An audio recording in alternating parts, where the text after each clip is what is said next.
साथियों नमस्कार, स्वागत है आप सभी का। यह है टेस्ट नंबर 17 और इसमें हम लोग प्राचीन इतिहास के प्रश्नों पर चर्चा करेंगे। तो चलिए शुरू करते हैं। पहला प्रश्न दिया है, निम्नलिखित वक्तव्य में से कौन सा एक वक्तव्य अशोक के प्रस्तर स्तंभों के बारे में गलत है। ऑप्शन दिया है, इन पर बढ़िया पॉलिश है, यह अखंड है, स्तंभों का शेफ्ट सुंडाकार है, यह स्थापत्य संरचना के भाग हैं। इसका सही उत्तर हो जाएगा डी, यह स्थापत्य संरचना के भाग नहीं है। आगे देखेंगे, अशोक के प्रस्तर स्तंभ स्थापत्य संरचना के भाग नहीं हैं, बल्कि यह पृथक रचनाएं हैं। अगला प्रश्न देखेंगे, निम्नलिखित में से कौन सा स्रोत मौर्यों के नगर प्रशासन का विस्तृत विवरण प्रस्तुत करता है।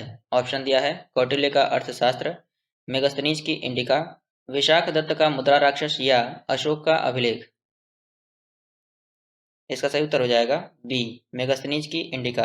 आगे देखेंगे, सॉरी यहाँ गलत टाइप हो गया है, यहाँ बी रहेगा। मेगस्थनीज की पुस्तक इंडिका में पाटलिपुत्र के नगर प्रशासन का वर्णन मिलता है। इसके अनुसार पाटलिपुत्र नगर का प्रशासन 30 सदस्यों की विभिन्न समितियों द्वारा होता था। इसकी कुल 6 समितियां होती थीं तथा प्रत्येक समिति में 5 सदस्य होते थे। छठी समिति का कार्य बिक्री कर वसूल करना था। विक्रय कर मूल्य का 10वें भाग के रूप में वसूल किया जाता था। कर चोरी करने वालों को मृत्युदंड दिया जाता था। अगला प्रश्न देखेंगे, गुर्जरा लघु शिलालेख जिसमें अशोक का नामोल्लेख किया गया है कहाँ स्थित है। ऑप्शन दिया है, उत्तर प्रदेश के मिर्जापुर जिले में, मध्य प्रदेश के दतिया जिले में, राजस्थान के जयपुर में या बिहार के चंपारण जिले में। इसका सही उत्तर हो जाएगा बी, मध्य प्रदेश के दतिया जिले में। आगे देखेंगे, अशोक का नामोल्लेख करने वाला गुर्जरा लघु शिलालेख मध्य प्रदेश के दतिया जिले में स्थित है। प्राचीन काल में यह उज्जैन से भड़ौच जाने वाले महत्वपूर्ण मार्ग पर पड़ता था। अगला प्रश्न देखेंगे, कलिंग युद्ध का विवरण हमें ज्ञात होता है। ऑप्शन दिया है, 13वें शिलालेख द्वारा, रुमिनदेई स्तंभ लेख द्वारा, वेन्सांग के विवरण द्वारा या प्रथम लघु शिलालेख द्वारा। इसका सही उत्तर हो जाएगा ए, 13वें शिलालेख द्वारा। आगे देखेंगे, अशोक के राज्यकाल की पहली बड़ी घटना कलिंग युद्ध है और इसमें अशोक की विजय हुई थी। अशोक के 13वें शिलालेख से इस युद्ध के संदर्भ में स्पष्ट साक्ष्य मिलते हैं। यह घटना अशोक के शासनकाल के 8वें वर्ष अर्थात 261 ईसा पूर्व में घटित हुई। इस शिलालेख में उसने कलिंग युद्ध से हुई पीड़ा पर अपना दुख व्यक्त किया है। अगला क्वेश्चन देखेंगे, निम्नलिखित में से किस हिंद यवन शासक ने शीशे के सिक्के जारी किए थे। ऑप्शन दिया है, स्टेटो सेकंड, स्टेटो फर्स्ट, डिमेट्रियस या मिनांडर। इसका सही उत्तर हो जाएगा ए, स्टेटो सेकंड। आगे देखेंगे, स्टेटो सेकंड ने शीशे के सिक्के जारी किए थे।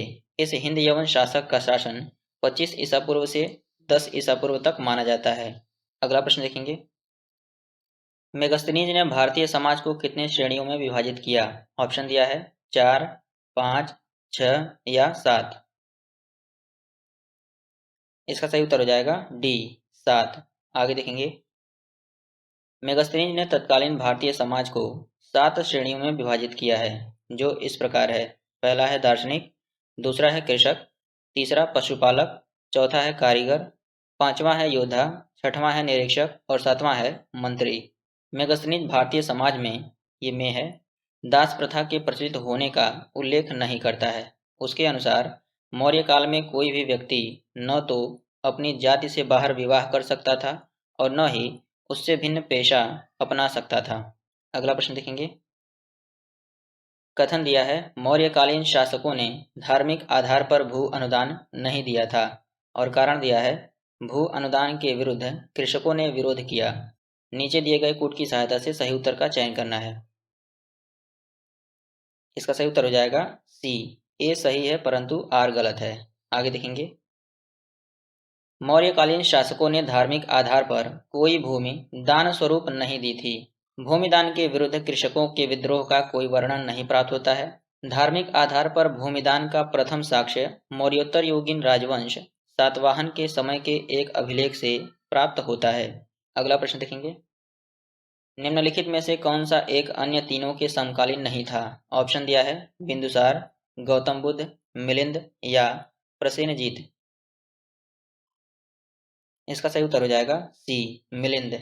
आगे देखेंगे, बिंदुसार जिसका कार्यकाल 544 से 992 ईसा पूर्व तक था, मगध साम्राज्य की महता का वास्तविक संस्थापक था।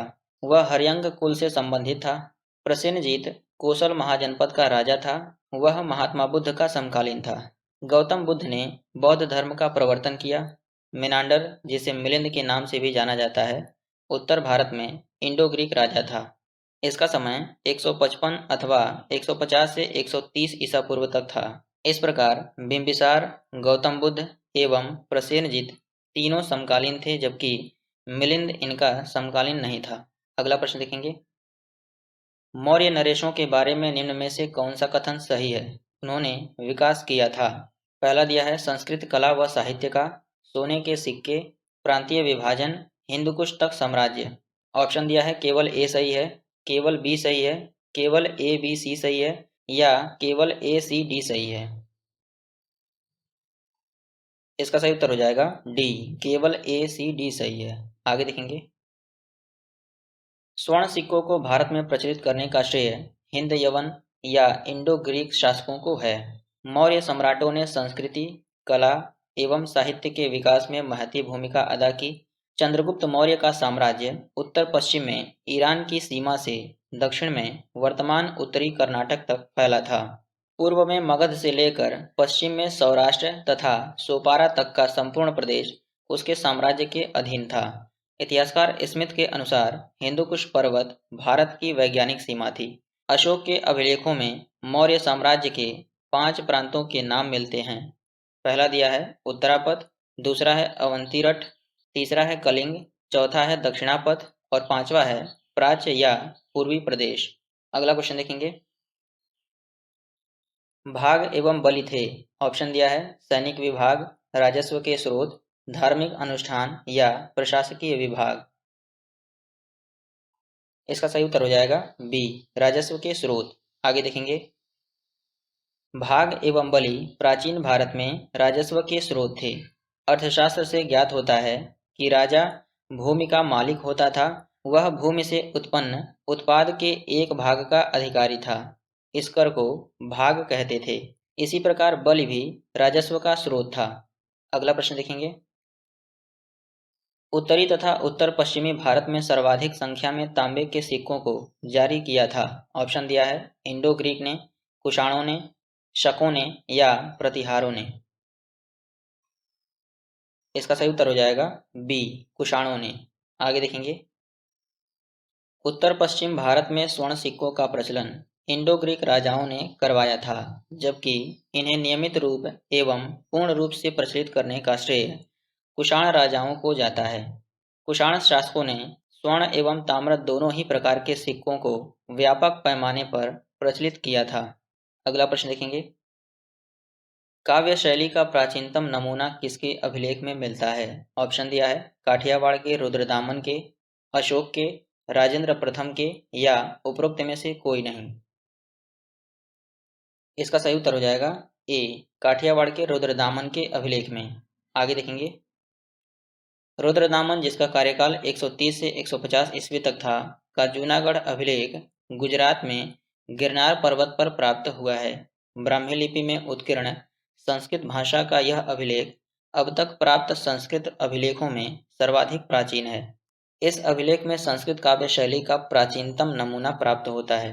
अगला प्रश्न देखेंगे, निम्नलिखित में से किसने भारत में स्वर्ण सिक्कों का प्रचलन नियमित उपयोग के लिए किया था?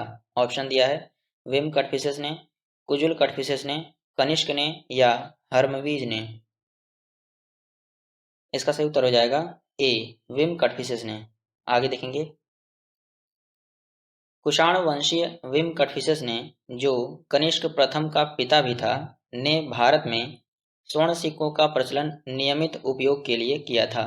उसकी पहचान भारत में सर्वप्रथम स्वर्ण मुद्राओं को चलाने वाले शासक के रूप में भी है, जबकि कुजुल कटफिसेस ने तांबे के सिक्के प्रचलित करवाए थे।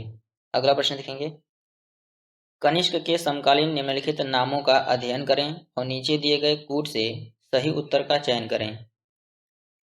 पहला दिया है अश्वघोष, दूसरा दिया है वसुमित्र, तीसरा है कालिदास और चौथा दिया है कंबन।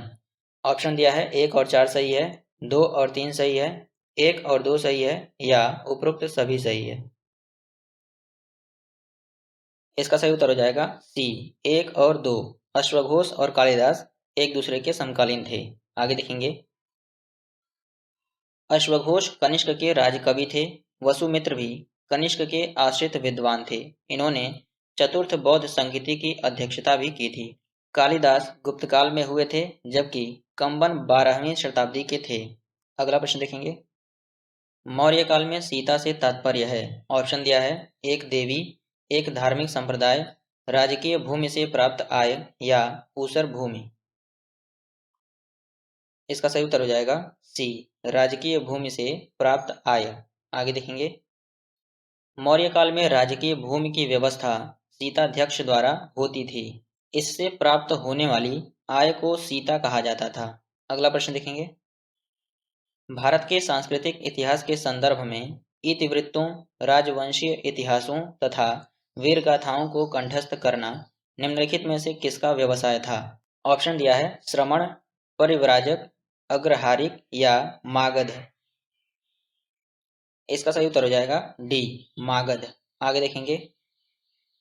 भारत के सांस्कृतिक इतिहास के संदर्भ में इतिवृत्तों, राजवंशीय इतिहासों, वीर गाथाओं को कंठस्थ करने का व्यवसाय मागध एवं सूत वर्गों को था। इसमें इतने ही क्वेश्चन शामिल किए गए थे। मिलते हैं अगले वीडियो में, तब तक के लिए प्रैक्टिस करते रहिए। धन्यवाद।